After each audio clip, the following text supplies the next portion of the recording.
Uh, I'm going to tag you on it right now. It's loading up now. The internet has been really funky, and I know it's not just here.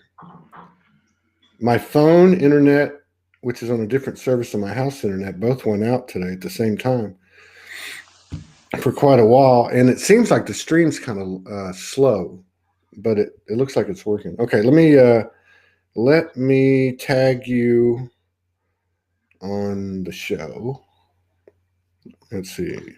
Okie dokie. I'll have a look, see if that goes up.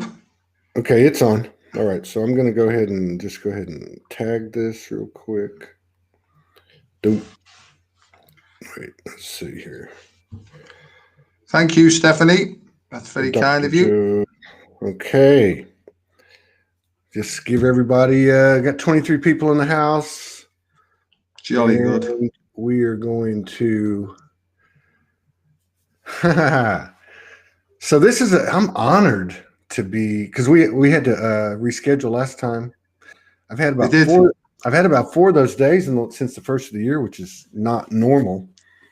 Yesterday was another one. You asked me how I'm doing. I feel like I just got off a spaceship or out of a submarine or something. I don't know. Well, sorry, guys.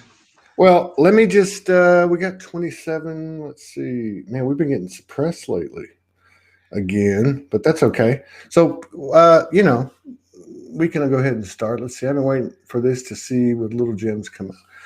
All right. So I would like everybody to join me in singing happy birthday, happy 66, which is a special number. It's a double six, and it's a 12, which is a 3, all good numbers. So here we go. Happy birthday to you. Happy birthday to you. Happy birthday, Dr. Joe. Happy birthday to you. Thank you, mate. You can't embarrass me. I'm beyond embarrassment. But thank you, and I'd just like to thank everybody who sent me loads and loads and loads of happy birthday wishes. You're all brilliant. Todd, I've got an apology to make to you, I think. Why? Seriously, because I was watching you the other night and I came on a bit late, right? And I did my normal telling joke stuff and things like that. Yeah. But you seemed to be upset for some reason, and it was too late then because I'd already put some things up to say and all that sort of business. So I do apologize. I don't even know what you're talking about. What are you talking about? I think you were on with Ariana, is it? Ariana Silverstone, yeah. And you seemed upset for some reason, but it was too late because I'd already fired off a few of those remarks that I make, So I apologize for that. But if you didn't know, no, I didn't know, and I wasn't upset. That was actually a very, very interesting show to end the week. And now, if you had caught me on Monday, I was a bit in. What day is it? Maybe it was Wednesday. Yeah. I came on anyway. Today's Friday, right? Yeah, it was Wednesday, and I did a couple of shows, and I was out. I got hit with about a day and a half energetic blast. I kind of came out of it last night. Went a lot more lucid dreaming last night. A lot more DNA activation. Wake up dehydrated. Purging, and it's Dr. Joe's birthday, and so just have to get up and do it again, right? Yeah, that's what we're supposed to do. Well, that's my sort of philosophy on life, or my experience is, no matter what's going on, try and do the next best thing, and that's what I try and do every day. Really, I do sort of wake up with a clean sheet every day most of the time. And just try and make the best of it, But that hasn't come easy. Well, that's because you're wearing those adult diapers now when you go to bed. Oh, that's right, yeah. But I nearly said a swear word. That's number one. Somebody keeps score. Right.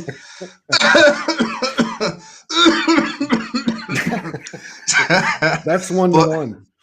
So, but I haven't lost my sense of humor, though, Mr. Medina. I know. Because I don't think that'll ever go. Because it's the thing that keeps me going now. The ability to laugh at the world, take the piss out of other people, because I get me fun doing that. It's never meant to harm. It's meant to try and put a chuckle on people's faces, But the biggest thing I've learned to do is have a big guffaw about myself, and about my past. And looking back, Todd, I mean, my story is quite similar to yours in a way, we explored the dark side and all sorts of different things, and I sort of think for myself, I'm more a person who's like, I'm quite comfortable in the dark side of things, because I've grown up in it, so I've reached the depths of what it is to be dark, and I've sort of come out into the light, so I also think that I've got the ability to either be in the light or be in the dark and be relatively comfortable with it, really. And I think I chose that. All this thing about the soul choosing before, I don't know. I listen to people and they say, well, you must have chose that before you came here. I'm not sure about all that stuff, Todd. Part of me believes it, or I honestly don't know what's going on. From one moment to the next, I haven't really got a clue. I've got a sense of past lives, because I've been through that many past life regressions and stuff, and there are certain things that keep recurring. There was one that was as clear as anything, where I was where in whose time, Oliver Cromwell's time, I was running away, I was being chased, and I ran into this ocean, and I got shot by a musket in the shoulder, and that repeated a few times, and actually I've got a scar on my back that I don't know where it came from, and my head says maybe it was the musket shot that killed me in that time, But you know what, Todd? Part of me thinks I'm just making everything up all the time. That's right. That's what it feels like, doesn't it? It feels like you're making. And you said you can laugh at your past, and the past was 1 second ago. You know what I mean? You know what I mean? You can laugh at yourself a day ago, 2 days ago. I met with a friend last night who came into town, and we got together a couple nights ago with some other friends. And then we just met last night at a little burger place. And we were talking about all the stuff that we talk about, right? And it's like, you know what?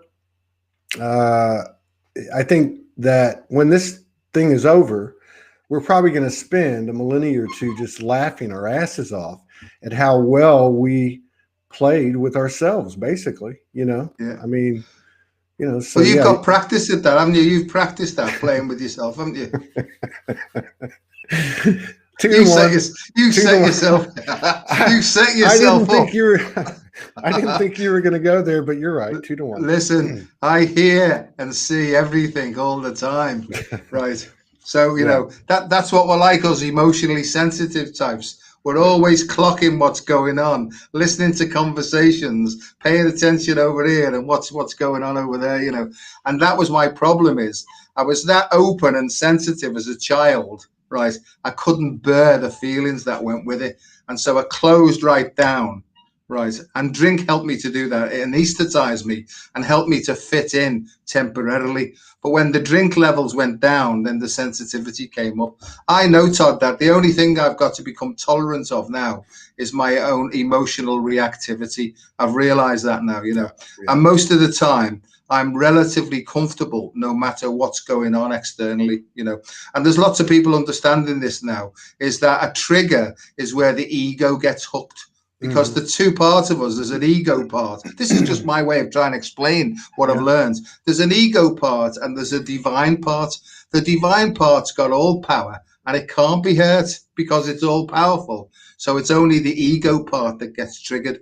And every trigger is a judgment or a comparison that needs looking at and maybe even acted upon, And I think what happens is when people, this is just my understanding, when people start to wake up spiritually, what actually happens, there's two types of spiritual experience. There's one which is like a rapid one, where everything opens up at once and you just find yourself in a completely different world. That would be a really big psychic change. But the other type of spiritual awakening is more educational. It seems to unveil itself and reveal itself over a longer period of time, Yeah. And I think you can have combinations. But what I'm trying to say is I understand now that I was so emotionally disturbed because I was so emotionally sensitive, And they used to call people like, what's happening in the world now? Sensitives. We were born sensitive, and some people would call that psychic or whatever, I don't know what I'm going on about. I'm just going on about it. But things like alcohol made me feel normal. It normalized me. I was able then to fit in with the people around me, you know. But when I didn't have it, I always felt social anxiety and all that sort of business, because I kept picking up feelings and thoughts and everything from all over the place, you know. One thing I've learned about myself is that because of this emotional sensitivity, I tried to control the environment outside myself so I could feel comfortable.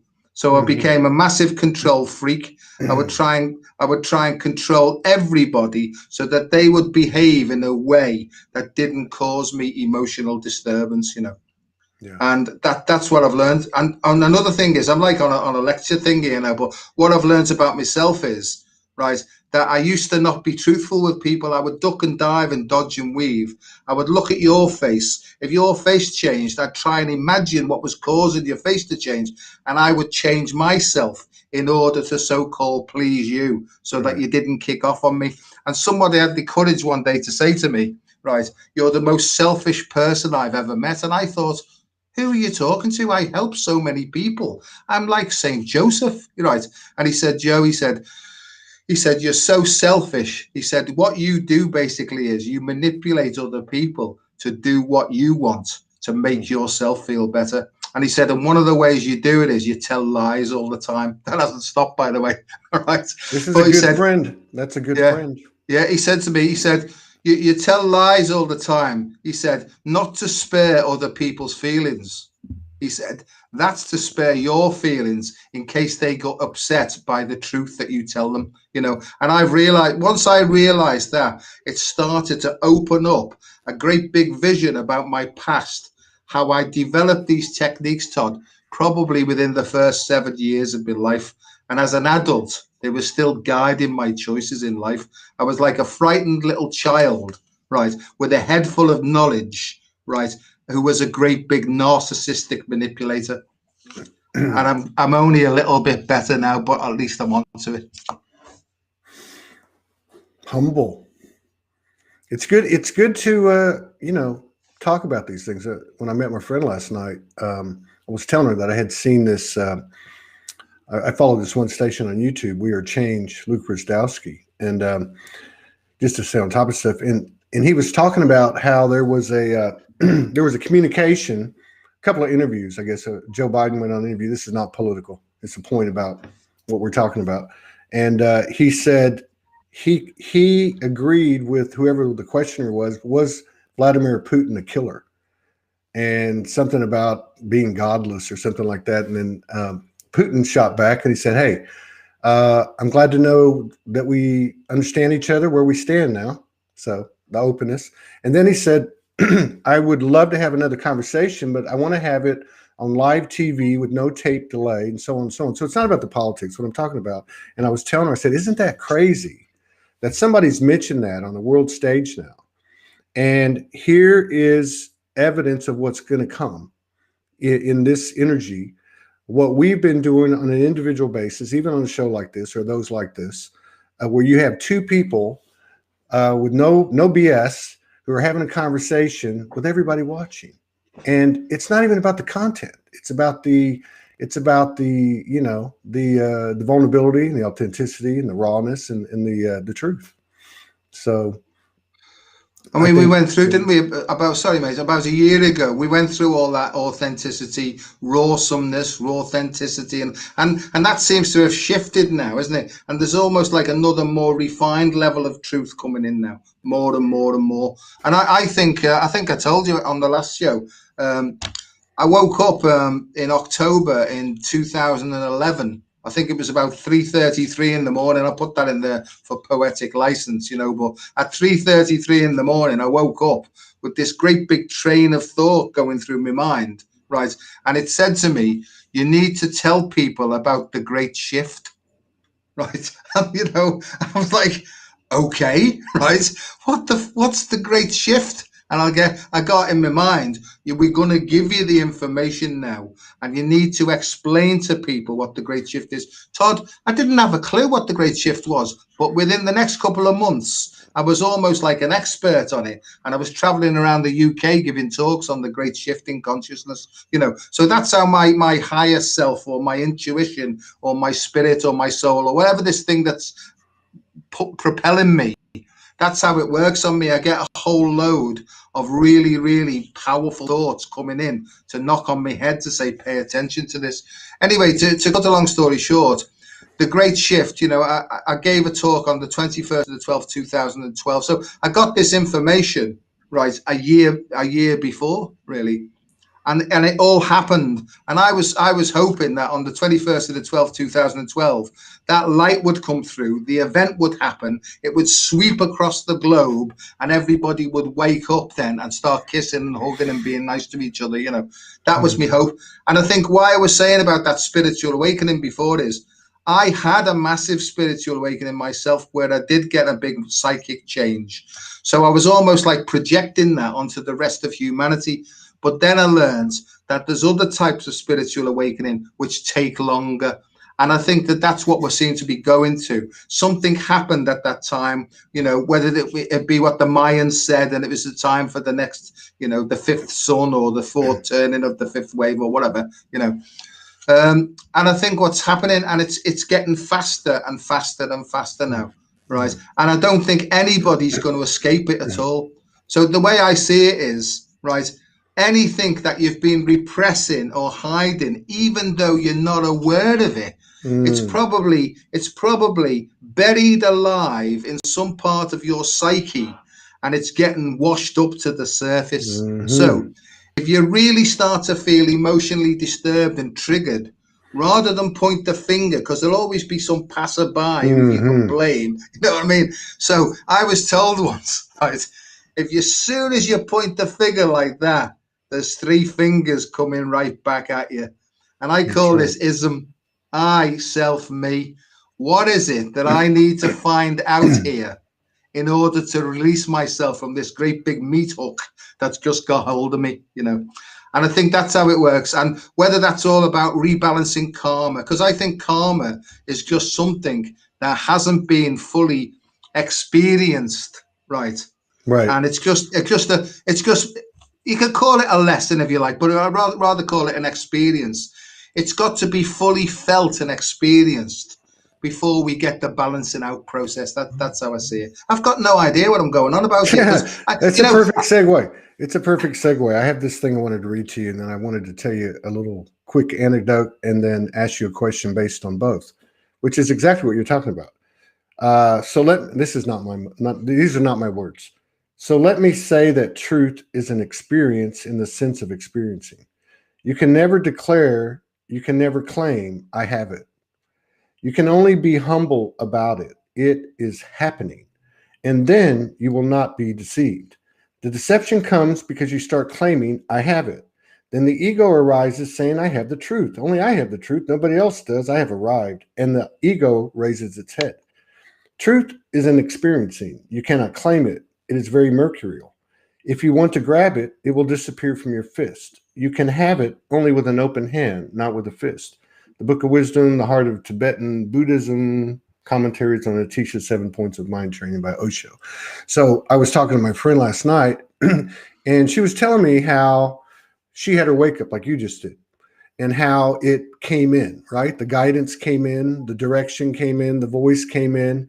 And I said, wow, yeah, you know what? That's true. That was very much the way it happened to me. And listening to other people, it's like this voice, right?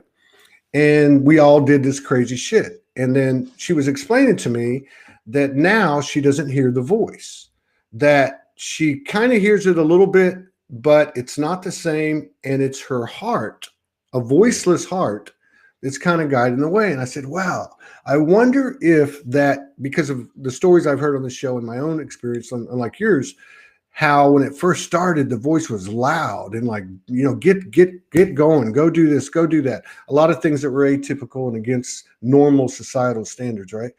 And I wonder if that was the wake up voice, and now the heart, and maybe this is part of this transition, maybe the heart is becoming the dominant driver now, and it's not the same type of voice. I don't know. I just wanted to get your thoughts on that. And since you helped me segue into that experiencing thing, what are your thoughts on that? Yeah, no, I agree entirely. Where do I get my information now? It comes up from my deepest heart. And I think that my deepest heart, it's paradoxical. The deepest heart is the highest self, I think that that's how it works, because the deeper I go, the more subtle the information comes up.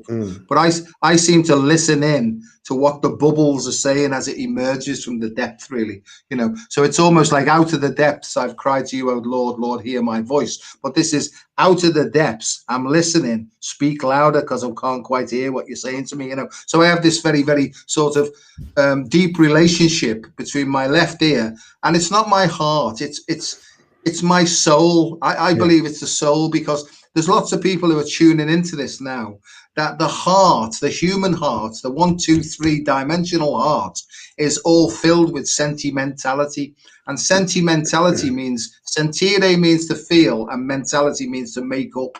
So all those feelings were basically an egocentric trap, really. And I thought I was such a big, deep feeling person, but really it was all about egocentric defensiveness, right? Yeah. And so what I'm trying to say, Todd, is there's a point at 3.5, dimension 3.49, and I think that that's the crucifixion of the human ego.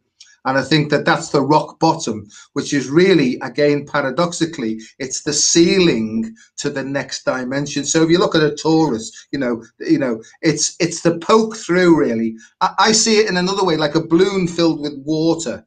And it's just like one needle goes pop like that, and then all the information starts to flow through then. And I honestly feel that every single human on the planet, right, has got to go through this rock bottom crucifixion before they start to ascend into the higher heart. And I think the higher heart is the divine component of the human, divine human thing. Does that make sense? So it's much more about nuance, subtlety, and it's more about refinement. And you can't be angry in this anymore, because anger is almost, I mean, anger to me is blocked love. Anger is just an obstruction, and justified anger is the most sort of, it's the most sort of, what's the word I'm looking for? Misdirected justification of hanging on to all that energy, you know. Someone said to me once, I mean, you mentioned Osho, you know, I've got about 20 books on my bookcase over there of Osho, because he was the one, I loved him because he was a rebel. He was a cheeky little bugger, you know, but he was so wise, you know, so wise, you know. And so I agree with what your friend said. I think that when you get to a certain place, you start to get the information from within, from deep within. Yeah.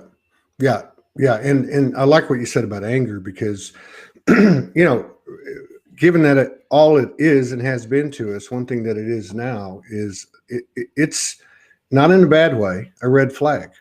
And I think these red flags, you know, it's not about what anybody can tell you to say that it doesn't exist or it does exist. If they have a friend like you had, that told you all the things that he told you. But, you know, it's a good thing, because there is a difference in what's happening. A lot of people have said, hey, it's coming in faster. It still stings. I'm able to get through it quicker, and I'm back on my feet. You know, there's always a flex or an expansion afterwards. Another thing I did last night is I watched a video of Franco D. Nicola, who comes on here a couple of times a month, and he's going to speak at the Soulogy Fest. And I was watching the show. He was on with like 5 people. It's called the Freedom something, not Freedom Network, but the Freedom something. So it was 5 people. He was the person being interviewed. And in the very beginning of it, he went through his understanding, or what he's downloaded in terms of his narrative of how all this has gone down. And this is stuff he's talked about on the show. Now, I don't follow anyone 100%, nobody. Like you said, it's all coming from within. But I do recognize, I think like most of us, if not all of us, I do recognize when I hear something and energetically I'm aligned with it. So it's not the words, but the point I'm getting to is he had talked about on this show, and he talked about on that show that I watched last night, that the inverted matrix, you know, however you want to see that, and the moon as a transmitter had all been shut down almost about a year and a half ago.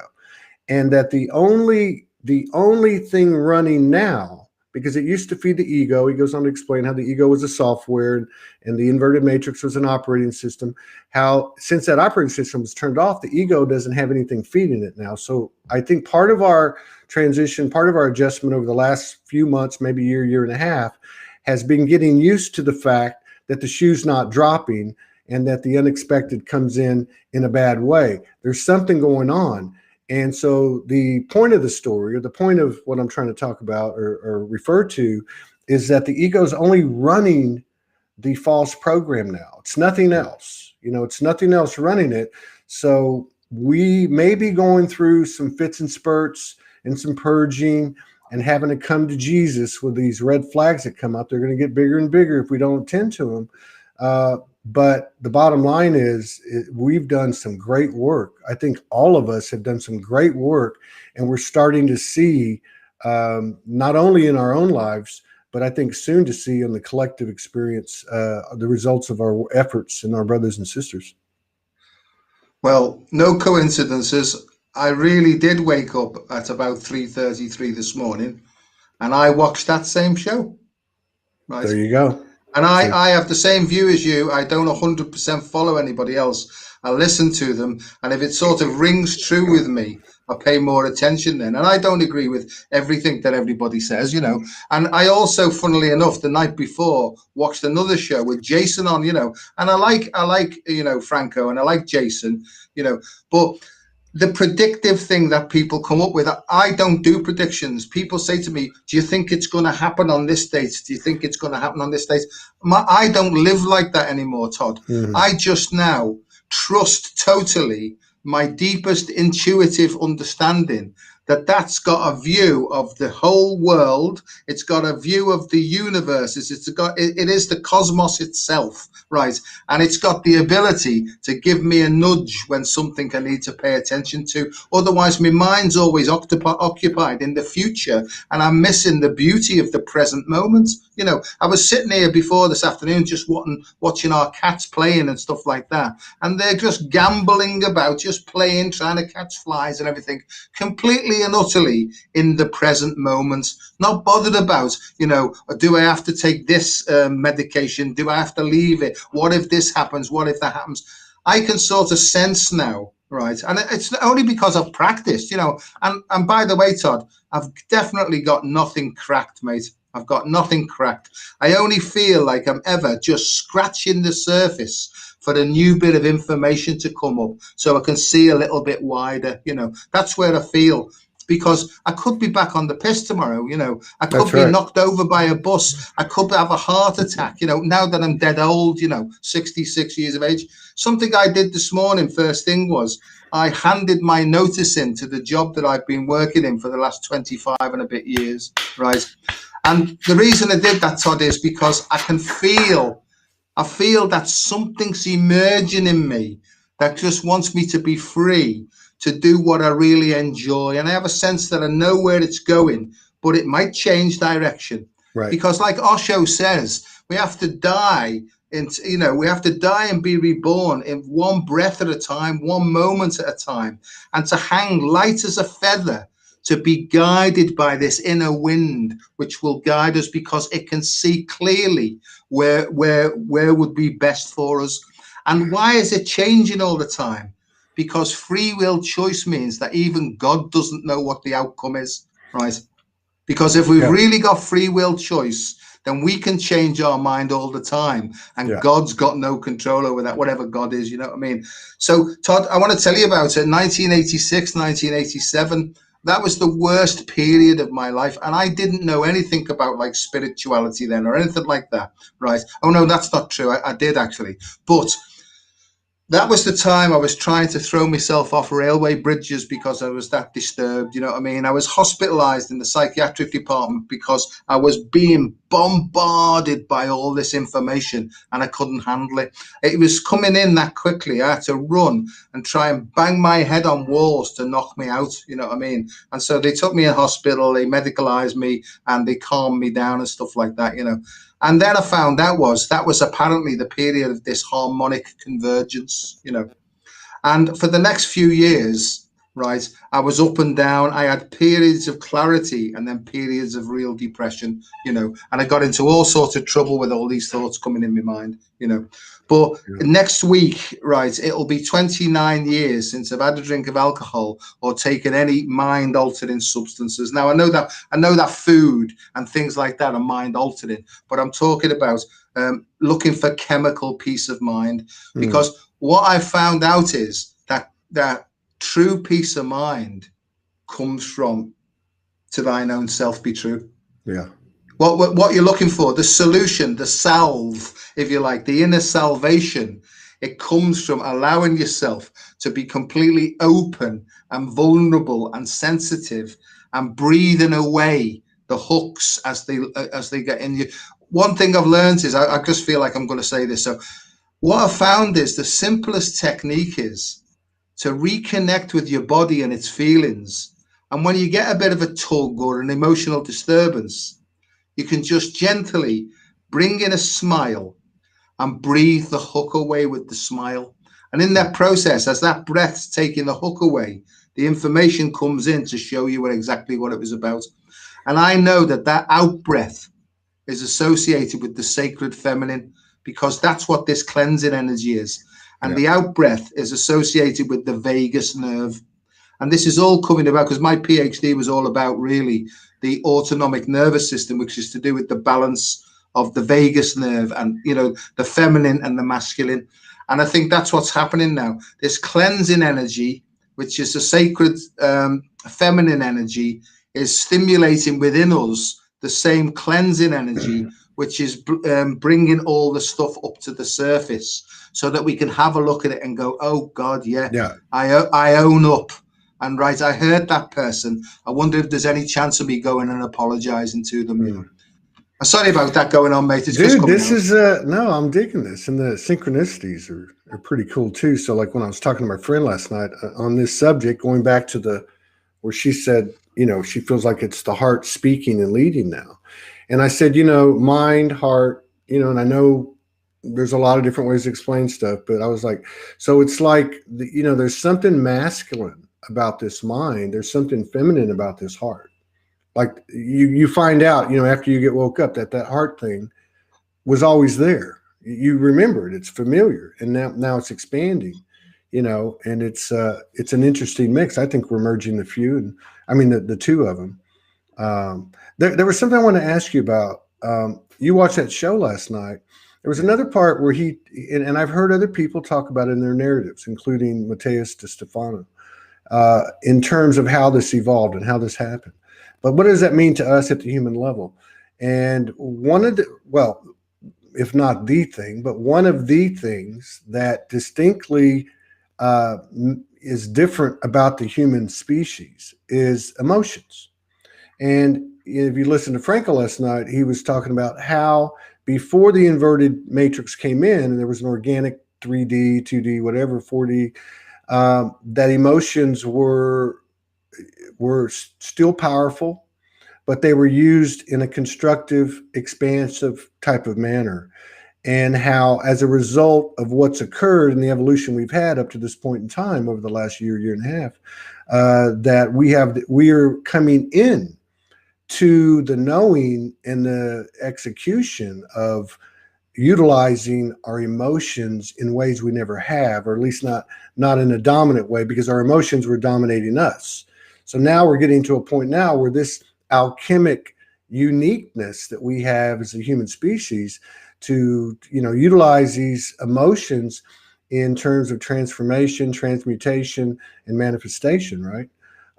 And I don't know what your thoughts are on that. I don't have any, you know, in my own mind, I don't have any like specific steps, like how do I use my emotion to put into my work or put into my relationship or whatever the case is, in a way that wasn't utilized before, because when I utilized it before, it usually was charged.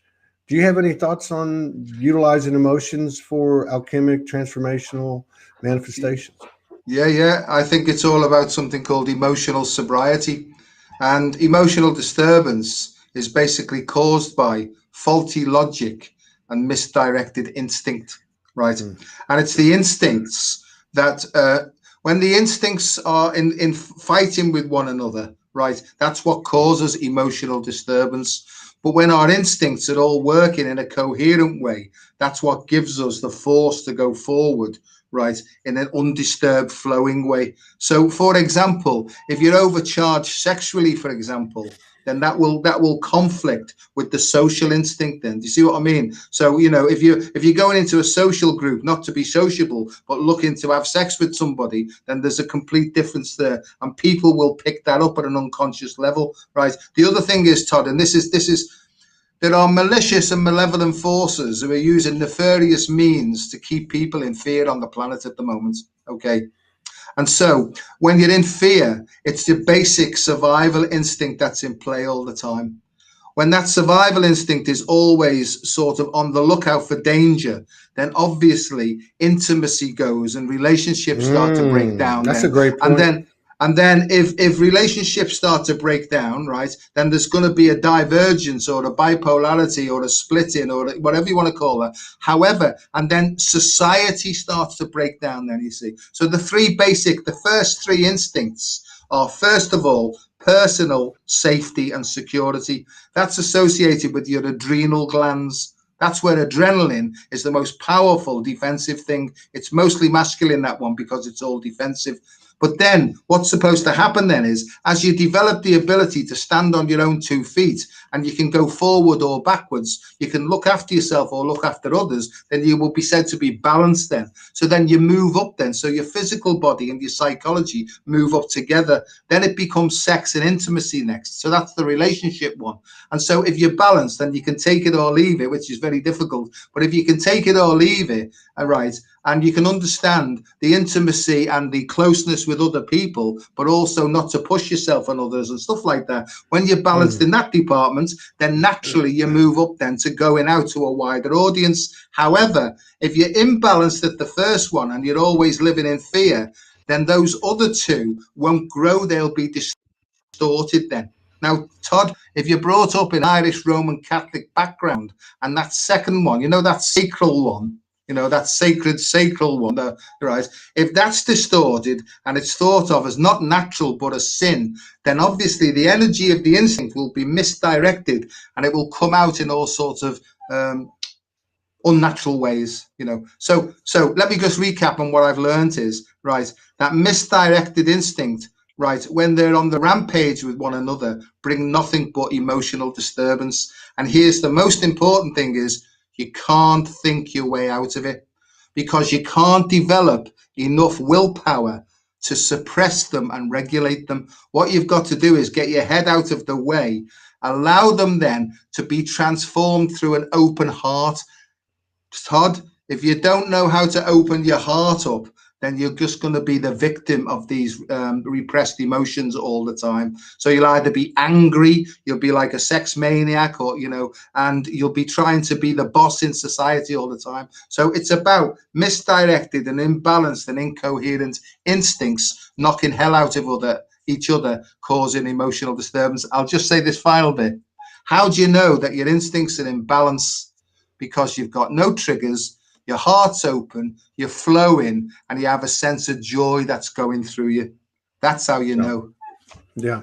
Would you say that our emotion, because I always try to take everything down to the human experience, right? Like, because we're, well, anyway, would you say that emotions are our best guiding point? Like our best barometer to, even if we don't know why we're feeling this emotion, that emotion, be it happiness, sadness, whatever, would you say that that's the best place to start, or is there a better place? No. Folk, I'm trying to write this book. I'll get there in the end. It's called The F-Off Approach to Health and Happiness. And the F-Off stands for, well, it can stand for that one, but it also stands for focus on feelings first. Okay. Focus on feelings, because most people are so dissociated from their bodily feelings that they're just working like a head on a stick. They're dissociated from it. So there's been a mind-body or a brain-heart disconnection. The first thing is put your head and your body back together again and start feeling everything, right? Because this is where mindfulness comes in. Mindfulness is the non-judgmental awareness of the present moment. And it's just to allow feelings to come up without jumping in to fix them. Because most people who have a negative feeling, they go for some sort of comfort-seeking behavior or some way to express it. So if they're feeling disturbed, the ego mind will immediately look outside and blame the next passing stranger or your partner. What did you look at me like that for, you see? So it can offload it and temporarily feel better. But if you haven't got it sorted, the charge will build up again and will be once again looking for some sort of a victim or an event. You know, that's called victim consciousness, isn't it? Yeah. But when you get further along on this, you realize that I am 100% responsible for the way my emotional state is, whether I like it or not.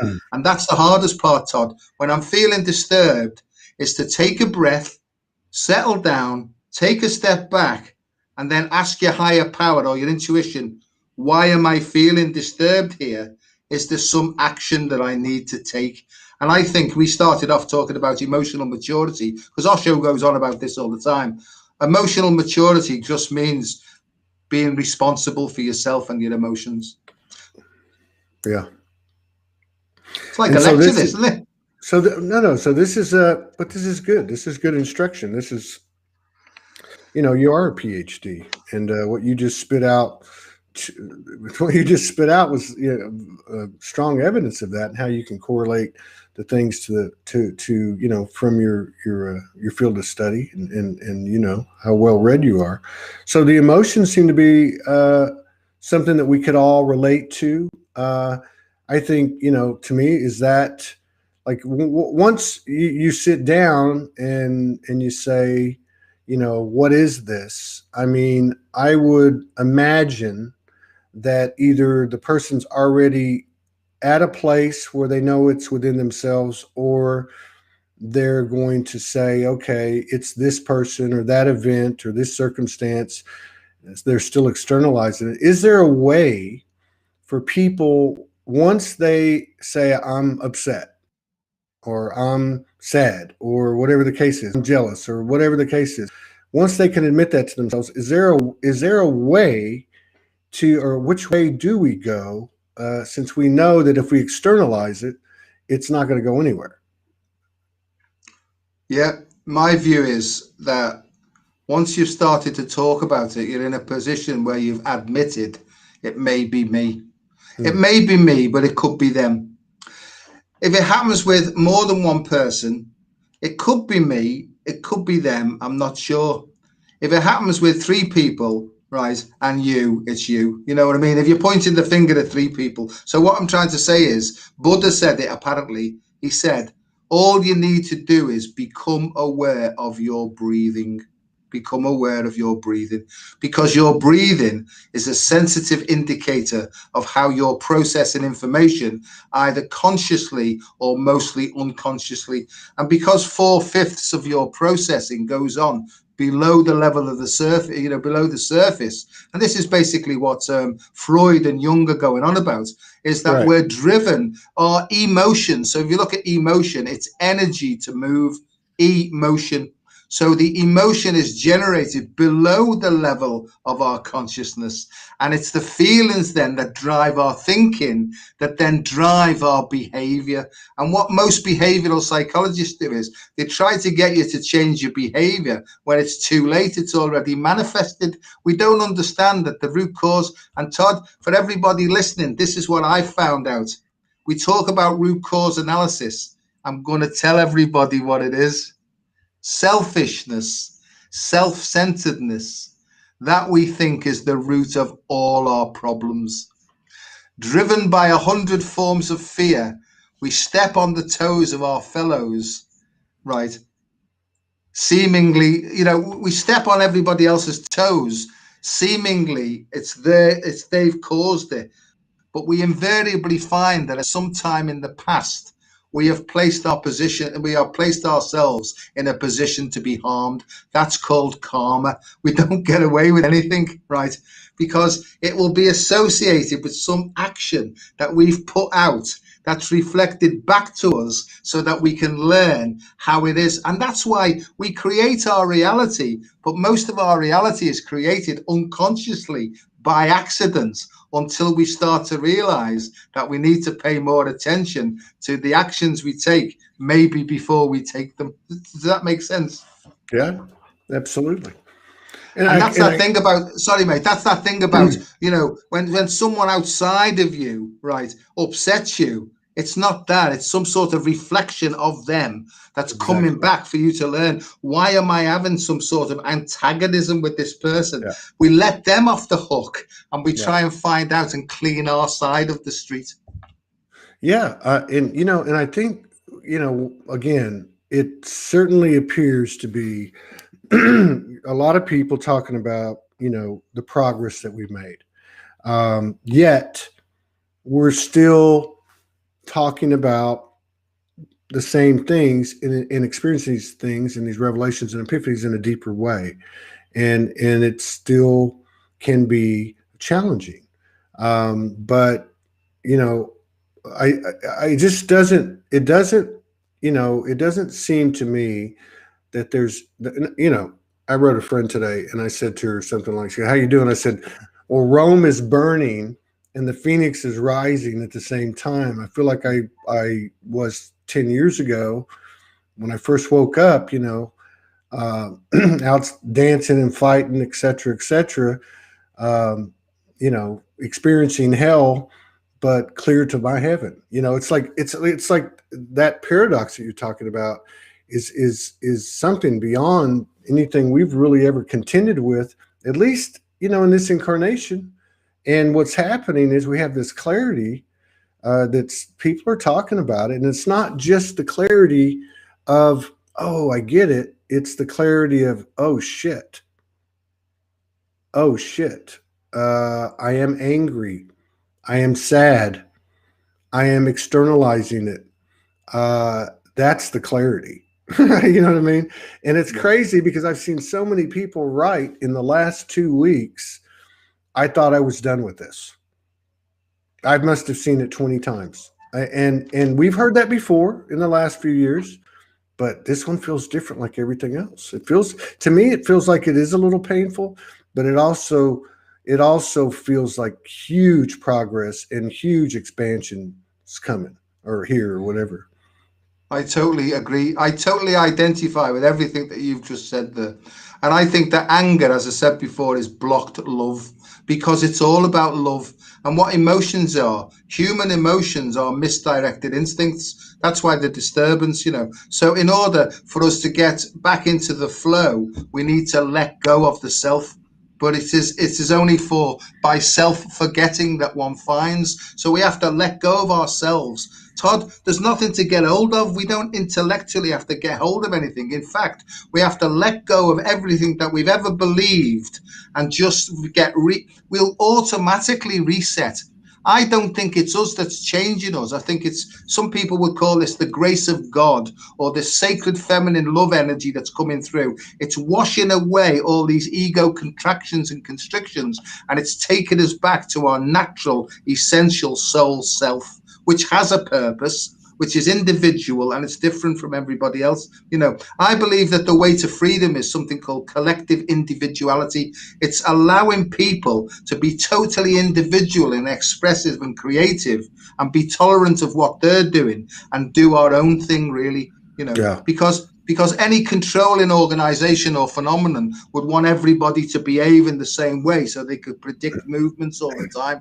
And that's why so-called enlightened or free people, you can't pin them down, mate. You know, you can't even say to them, well, will you be there at 10 o'clock tomorrow? Because they don't know. If they're being guided, you know, they'd be all over the place. They could be 180 miles away tomorrow for all they know, you know. So, yeah, that's where I'm up to, Todd. Todd, I feel like I've been through the mangle in the last month. I really do. You know, and I said to my wife this morning, I said, it feels like I've been on the piss for the last 2 weeks. This is like a massive, massive emotional hangover. And she said, well, what's causing it? I said, it's just the great cleansing that's going on. Yeah. Right. Yeah. You know, and that's what it is.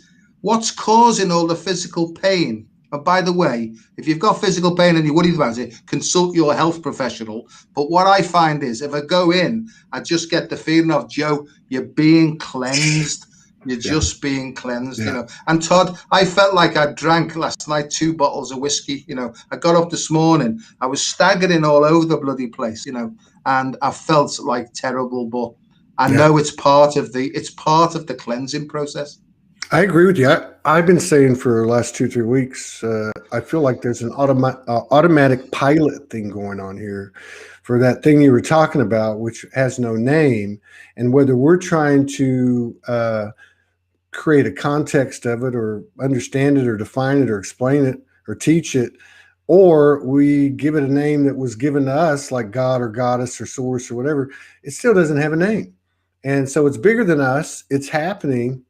And it's, well, I always say, you know, let go or be dragged. I mean, there is a lot of surrender. There is to the point of submission. I mean, there's a lot of different components, and we can talk about it. It's helpful, I think, more than anything when, you know, people tell their stories, like you were, you know, talking about your story at the beginning of the show. But, you know, it's, I don't know, man. You also actually started the show with the importance of laughter. And, you know, to me, I don't know anything else that is proof of, you know, am I okay today? And that's the other thing. I'm never okay. I'm never fully balanced. And people are, oh, well, how can you be the divinity if, well, that's my path. My path is to say, I don't know completion. And I don't know that I ever will, but I know that I'm here and in other incarnations and so on, always seeking a wider understanding of myself through the experience, the new experiences of the universe, with, you know, that I have, you know, that I have control over. So I don't know. It has been a lot. And I think a lot of people can relate to what you're saying, especially the last week to 2 weeks. Yeah. But, you know, this is becoming something we say every month. It is. And, you know, I think somebody said there's no such thing as going back to normal because there was never normal anyway in the beginning. And this speeding up process, our internal operating systems will become relatively balanced with this over a period of time. There'll probably be a plateau where we think we've got it sorted, and then the next one comes in, you know. So this is about surfing the waves of consciousness that are coming in, really. You know, the Buddhists call this, or some of the Buddhist things, they call this the fourth turning. And I think it's creating a fifth wave. You know, so this is basically the fifth wave in the great cycles of time. And, you know, what Franco was saying in that thing as well, I can ID everything he's saying here, because it's like God having a laugh and sending us out to play. I got in a meditation once, you know, I got in this meditation and I was completely taken out of my body. I was up on the moon looking down, right, on the earth, and all I could hear was with children playing, right. And I heard this voice coming. It was like a bell went off, and it was, come in, kids, right? Your food's on the table, you know. So it was almost like it was playtime, and the bell went to say, come in, you know, and then you can go back after. And sometimes in this great game, which it is, and Errol Flynn said this in Kim, you know, he said, get ready for the great game, you know. And Rudyard Kipling, he talks about all these things, you know. So it's almost like we're in this game, but it's like the most serious game in the world to discover your lightheartedness, you know. And that's where I'm up to. Because someone mentioned about gravity before. The only way that we can overcome the gravity of this situation is to develop more heart power. And that's called levity. You know, it's levity and levitation. Levity counteracts gravity. And I think that that's what this is all about, Todd, you know. It's a big lightheartedness is the key. Man, you're on fire today. Happy birthday. I am. I just wanted to say one quick thing, because I know we've come to time. The Route 66 thing was, and that's why I had my motorbike helmet on, right? The Mother Road, that's called the Mother Road, that Route 66. And it meant such a lot to me, because I feel like I've been guided all my life by the sacred feminine. It's almost like my soul's purpose is to be a protector of the sacred feminine. And my past didn't always look like that, you know, but that's what I feel. is the greater part of me. For some reason, it seems to be that, and I love Santa Monica and I love Chicago as well. So I've been to either end of the Route 66, but one day, really? one day I'm hoping to actually drive the thing all the way through. Well, you need to do it in May. Well, Todd, I've put the order in. Honest to God, mate, I've put the order in and said, look, if there's any way that you can get me there to be with me people, please just sort it out for me. And I've let go of it, So if I get there, it's meant to be. And if not, maybe another year, mate. Yeah. Yeah. Very cool. Wow. This is a great way to start the day and come back into the collective experience after checking out yesterday and the day before. But something about showing up that I don't know, it doesn't hurt it, does it? No. I think that we've probably expunged a whole load of stuff there, Yeah. But I mean, just for all of us. I mean, we all showed up. So whether it's a playground, a university, or a little bit of both. And I think that, that's a good time to reflect on, even in the moment. It's a good time to show up. I mean, it doesn't hurt to show up. It may not be what you want to do, but there's something about doing it. And when you're doing it with two or more gather, there's a lot of support. There's a tremendous amount of support. I love you, man.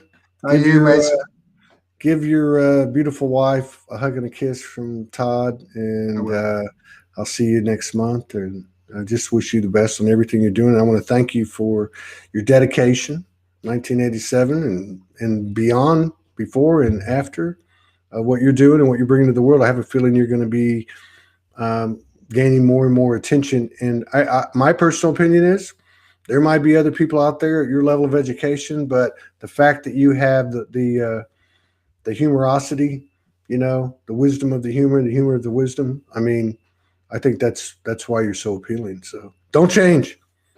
All right, mate. I'll wait to be changed rather than trying to change myself. How's that? All right, brother. Take care. God bless you.